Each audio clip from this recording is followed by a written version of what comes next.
one of the reasons that hinders most of us from living a life of detachment is probably because we have not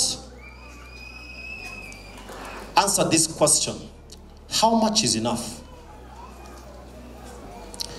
Can I be honest with us Kenyans? I strongly prescribe that all of us Kenyans need to ask ourselves the question, how much is enough?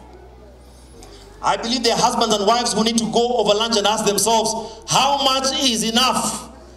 There are families that need to have this discussion, how much is enough? There are young single people here who need to ask themselves, how much is enough? Unless we ask ourselves that question genuinely, we might find greed creeping up on us unnoticed. Greed can catch up even with the finest believer unnoticed. And that is why I strongly prescribe you need to keep asking yourself this question over and over again. How much is enough? Let me illustrate it this way. A story is told of this foreign investor who loved land. By the way, God loves land as well. Did you hear him telling Isaac, this land, I will give it to you. God loves land, by the way. That's why he gave it to Israel. There's a foreign investor who went to this village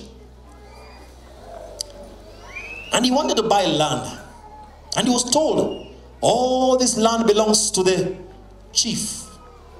He said, really? How can I? So he asked, how can I buy a portion of it?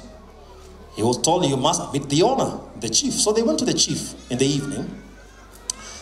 And he expressed his interest, and the chief told him, let's meet tomorrow at the crack of dawn at the foot of that hill, and I will give you the land that you want. So he went to bed and woke up in the morning, and they met at the foot of the hill. And the chief told him, now listen to me.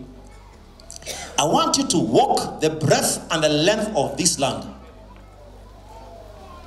By 6 o'clock, I want you to be back at the foot of this hill. Whatever area of land you would have marked by your feet will belong to you. And the foreign investor said, what? So yeah. So they met at the crack of dawn, and the man began to mark his territory as he walked. And he walked. And he walked. And he began to walk faster, marking his territory. Marking his territory as he walked. And he walked.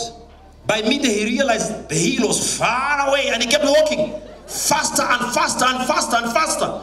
Towards 3, he realized, hey, I need to mark my territory. I've been told whatever area of land I cover on foot shall belong to me. And he marked his territory. And he marked his territory and marked his territory.